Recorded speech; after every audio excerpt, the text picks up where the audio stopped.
Bonjour à tous, j'espère que vous allez bien. On se retrouve pour une nouvelle vidéo sur cette chaîne, la chaîne de l'écologie personnelle. Aujourd'hui, on va apprendre à notre cerveau à se créer une autoroute et à se préparer à ce qui vient au bout de cette autoroute. Bref, vous le savez déjà, aujourd'hui, on va parler de rituels.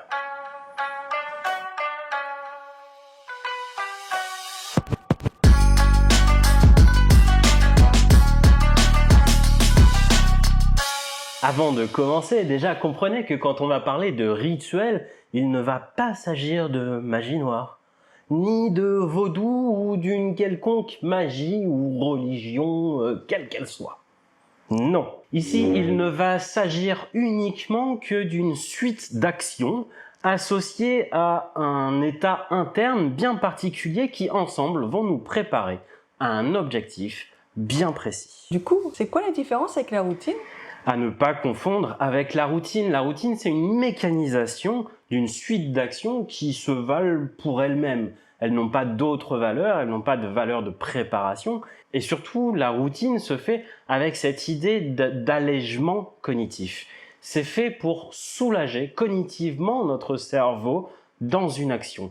Là où le rituel a vraiment cette notion de concentration, d'état d'esprit, d'état interne, bien particulier et surtout un objectif à ceci. Cette notion de rituel, je le concède, n'est pas encore très claire, bien qu'elle le soit encore plus, ça va l'être bien plus quand je vous aurai expliqué tous ces ressorts, quand je vous aurai expliqué comment en créer un, et enfin quand je vous aurai expliqué comment effectuer son propre rituel. Pour le premier point, il va s'agir de comprendre les ressorts du mécanisme d'un rituel, comprendre un petit peu ce qui se passe en coulisses. À n'en point douter, vous avez déjà regardé la vidéo 4 sur l'ancrage. Et donc, il ne vous aura pas échappé que finalement, un rituel, c'est une suite d'ancrage menant peu à peu, menant précisément à l'état interne qu'on estime comme étant le plus adapté à notre objectif. En plus de cela, on peut imaginer finalement que dans notre cerveau, on a des milliers de routes qui partent dans tous les sens et qui transmettent des informations. Certaines de ces routes, plus on les emprunte, plus elles deviennent rapides et efficaces. On pourrait appeler ça une autoroute. Là où d'autres routes, on va très peu ou pas les emprunter, si bien que ça deviendra de plus en plus difficile, de moins en moins efficace de les emprunter. Et finalement, avec un rituel où on fait, refait tout le temps la même chose, on se construit une autoroute qui mène peu à peu, qui mène efficacement vers notre objectif. Et enfin, l'attente. L'attente. Pas l'attente, l'attente. Non, pas... Et enfin, l'attente, l'effet d'attente. Vous savez, je me promène dans la rue, je vois un objet dans une vitrine qui me plaît. Je rentre dans le magasin, je l'achète et j'ai grand plaisir à jouir de cet objet, n'est-ce pas? Là, il y a un plaisir, il y a une satisfaction qui est présente. Seulement si, au moment de rentrer dans le magasin, ma chérie à côté de moi me dit « Non, je repasserai, je le prendrai moi. Je le prendrai et je te l'offrirai pour ton anniversaire qui est dans 3-4 mois. Je vais devoir attendre. Pendant cette attente, je penserai et repenserai encore à cet objet. Et dans cette attente, mon rapport à cet objet va changer. La perception que j'ai de cet objet va changer. Et donc quand je l'aurai enfin, mon plaisir, ma satisfaction, tout mon état interne sera différent et probablement plus puissant, plus présent. Enfin, je l'aurai. On peut retrouver ça également de manière un peu différente. Vous l'avez peut-être déjà vécu ou alors vous l'avez vu dans un film ou dans une série. Ces personnes, quand elles vont dans des centres de soins, dans des spas, quand ils préparent leurs affaires, quand ils font leurs valises et qu'ils vont les mettre dans leur voiture, ils ont déjà un effet de relâche qui se fait vis-à-vis de cette semaine. Ils prennent le volant, ils vont vers leur centre de balnéo par exemple, et là déjà dans la voiture, l'ambiance change. On est beaucoup plus détendu, beaucoup plus calme, les choses avancent peu à peu, on arrive enfin, on monte, on pose les valises et là, ça y est, la libération est là et finalement on est parfaitement prêt à accueillir tous ces soins qui vont nous venir dans ce week-end, voire même cet effet d'attente en attendant le rapprochement ultime de ce moment-là et de s'en approcher peu à peu, a déjà commencé à faire son effet. Il en va de même avec votre rituel. Je pense qu'on a là les 3 plus gros piliers de comment fonctionne un rituel et donc maintenant, on va s'intéresser à comment créer son propre rituel. Pour créer son propre rituel, différentes choses, différentes étapes à suivre. Premièrement, définir son objectif. Ça paraît logique. Deuxièmement, définir une suite d'actions servant cet objectif. Ou en moins, qui est congruent avec cet objectif. Troisième point, tester cette suite d'actions. Et enfin, on va s'arranger à réagencer, à réaménager ces différentes actions de façon à ce que ça nous corresponde mieux. On peut en retirer, on peut en rajouter, on peut en faire une avant l'autre, etc. de façon à ce que ça nous corresponde au mieux. Et surtout, on le répète. On le répète chaque jour. On le fait, on le refait, on le refait, on ne s'arrête plus. On le fait plein de fois jusqu'à ce que notre route interne devienne une autoroute. Comprenez qu'il peut y avoir différents passages entre les différentes étapes et en particulier entre l'étape de testing et cette étape de réagencement. C'est logique de faire plusieurs allers-retours, il n'y a aucun problème et d'ailleurs on ne peut pas considérer qu'il y ait de bons ou de mauvais rituels. Ah, pas comme les chasseurs alors. Oh putain. Encore. On ne considère pas qu'il y ait de bons ou de mauvais rituels. Ah, comme les situations alors. Oui, en plus, oui, on peut dire ça. Parce qu'en fait, il n'y a pas de bon ou de mauvais rituel. Il n'y a qu'un rituel qui est plus ou moins adapté à votre personne, à votre rythme, votre situation, votre objectif. Un exemple parce que je vois que c'est encore un petit peu flou. Moi, mon objectif, ça va être de mieux m'endormir et de mieux dormir. J'ai donc créé une chaîne d'actions que j'ai testée et réagencée de façon à ce que ça finisse par donner ça. Programmer mon réveil. Éteindre tous les écrans, même celui de mon téléphone, que je vais poser d'ailleurs loin du lit. Ensuite, je me pose sur mon canapé et je rédige une petite to-do list à faire le lendemain. Ensuite, je me permets de lire 15-20 minutes, parfois une demi-heure. Je vais dans la salle de bain, je me lave les dents, je me lave le visage, je vais dans la chambre face au lit, je fais 5 respirations ventrales, je me déshabille et je me couche. Enfin, troisième point, il va s'agir cette fois de savoir comment réaliser son rituel. Parce qu'en effet, il ne s'agit pas d'une simple suite d'actions, mais bel et bien d'actions et d'y associer un état interne bien particulier qui sert à la fois l'action en question et l'objectif. Et donc cet état interne ne doit pas être choisi au hasard. D'ailleurs, on vous a donné des outils pour ça. Vidéo 1, vidéo 2, vidéo 3. Exactement. Et donc à chaque action, on va avoir un état interne bien propre à cette action qui va nous faire dire pourquoi et comment on fait cette action, ce qu'on pense, ce qu'on ressent pendant cette action. Mais aussi un état interne qui met en lien cette action avec la suivante, mais aussi avec notre objectif. Si bien que peu à peu, on va aller vers un état interne de plus en plus adapté à notre objectif. Attention, pas trop vite, qu'on profite pleinement de notre effet d'attente, que ça s'installe tranquillement à chaque action, un peu plus, simplement, jusqu'à cet objectif, où là, vous aurez tout l'effet de l'état interne désiré. Par exemple, je programme mon réveil à 8 heures, car je sais qu'après je vais l'éteindre pour m'apprêter à passer la meilleure des nuits. Et qu'en prenant soin de mon réveil, je prends déjà soin de mon coucher, de mon endormissement, de mon sommeil. Quand je l'éteins et que j'éteins également mon PC et tous les écrans qu'il peut y avoir chez moi, Je me rappelle que ces écrans ont une lumière bien particulière et que même sans cette lumière, de toute façon, derrière un écran, en général, on est très actif, on est très excité, on fait quelque chose, on veut la suite. Alors que là, maintenant, je veux déjà commencer à retrouver un certain calme, une certaine détente, une certaine sérénité pour me préparer à passer une nuit complète sans interruption, une nuit complète parfaitement reposante et ressourçante. D'ailleurs, est-ce déjà la fatigue que je sens qui s'installe? Alors je m'installe dans mon canapé, je prends un petit papier, je commence à noter ce que je compte faire demain, une petite to-do list organisationnelle. Comme ça, je sais que ce qui est à penser demain ne viendra plus que demain, il n'a plus à m'embêter ce soir quand je serai couché.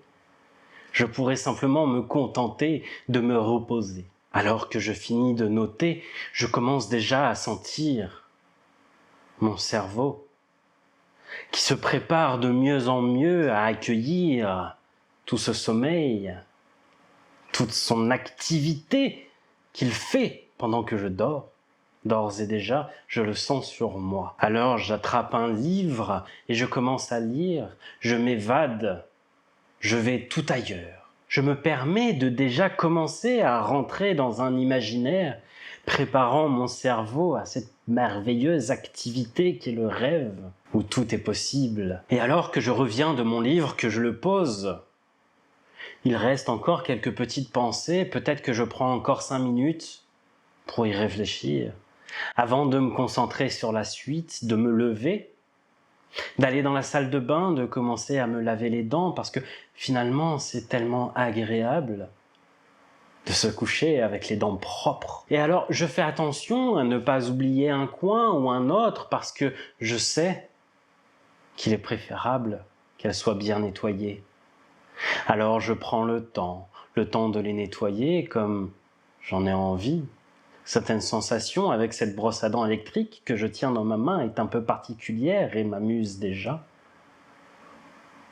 Si bien que cet amusement, je veux qu'il soit dans chaque recoin de mes dents. Comme si finalement, cette vibration pouvait commencer déjà à me préparer, à me détendre, à m'endormir. Et alors, je finis de me laver les dents, je me rince la bouche et je me passe sur mon visage toute cette eau comme pour me laver de cette journée et me préparer à cette nuit, comme pour sentir cette énergie particulière de sérénité, de douceur, de fraîcheur sur mon visage.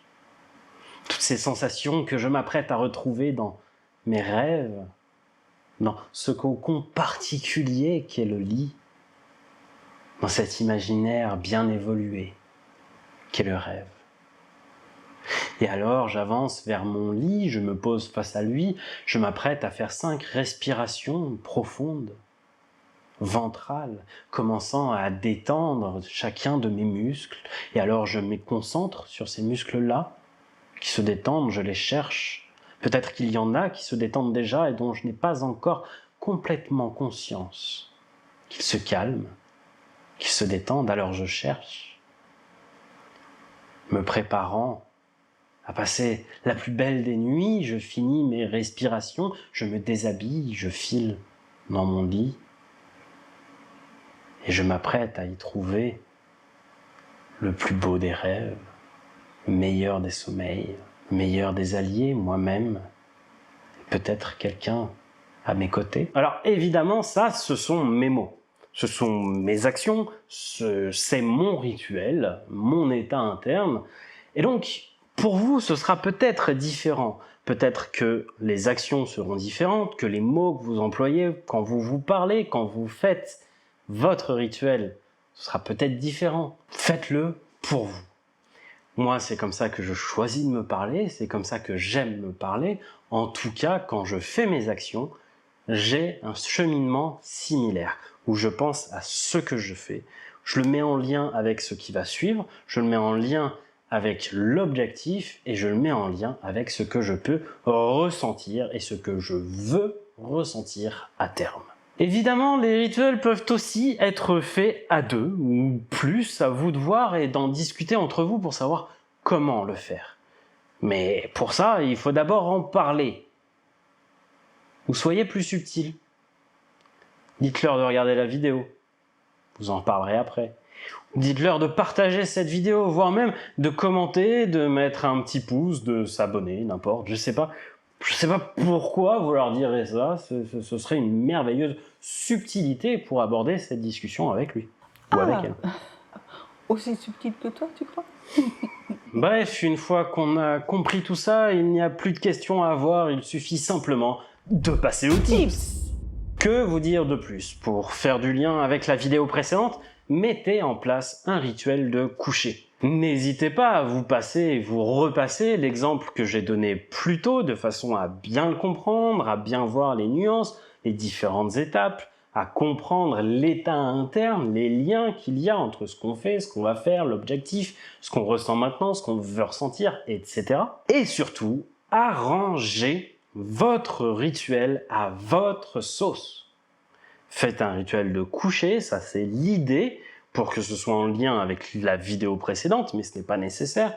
Mais faites un rituel pour vous, qui vous corresponde à vous, et mettez-le en place. Tous les jours. Et pour ceux qui veulent aller plus loin, vous pouvez en même temps mettre en place un rituel de lever, un rituel de réveil, pour vous préparer à votre journée et à tout l'enthousiasme dont vous aurez besoin pour profiter au maximum de cet univers de possibilités qui va s'offrir à vous dans cette journée. Petit effet qui se coule, je rappelle, on parle bien de cycle veille-sommeil. Et donc prendre soin de l'un va nécessairement, indirectement, prendre soin de l'autre. Et bien sûr, répétez l'opération chaque jour. Faites votre rituel chaque jour de la semaine. Et chaque semaine pendant 1 mois, voire 2 mois. La plupart des experts disent qu'il faut au moins 45 jours, voire 60 jours, pour établir l'efficacité d'un tel rituel. Abusez de ça, vous aurez des bénéfices bien plus rapidement que ces 45 ou 60 jours. Enfin, tant qu'on est sur l'endormissement, sur le réveil, sur l'éveil et le sommeil, j'aimerais revenir sur 1 ou 2 points. Quant à 3, on peut d'ores et déjà commencer à fixer un point, ou bien s'autoriser simplement à fermer les yeux pour mieux prendre, pour mieux accueillir les quelques mots qui viennent à nous. L'endormissement et le réveil sont comme l'aurore et le crépuscule à notre cycle de veille-sommeil.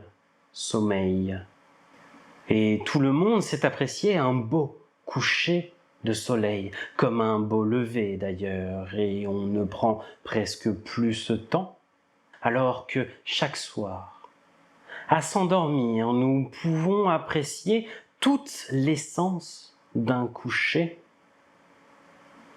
jusqu'à s'endormir et entrer dans ce cocon des plus intimes avec nous-mêmes. Vous allez pouvoir laisser votre cerveau faire.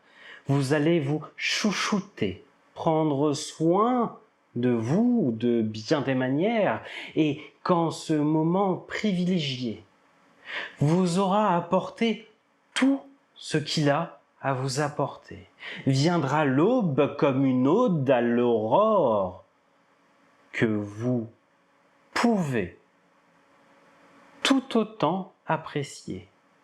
Comme s'il était possible de se nourrir de cette énergie nouvelle avant que commence cette journée nouvelle. Mais surtout, prenez le temps de vous remercier vous-même, de prendre soin de vous.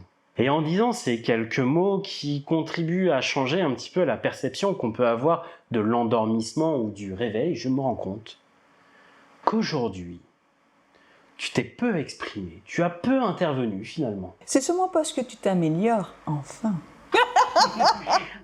Et puis tu parles du sommeil, moi je m'endors. Pas de souci, endors-toi, prends ton temps. Nous, on va finir la vidéo ensemble en disant simplement que la prochaine fois, on va parler de toute autre chose, on va parler de notre responsabilité des émotions. Mais d'ici là, prenez soin de vous, devenez meilleur qu'hier et surtout, soyez écologique avec vous-même. Tchuss. Bonne nuit.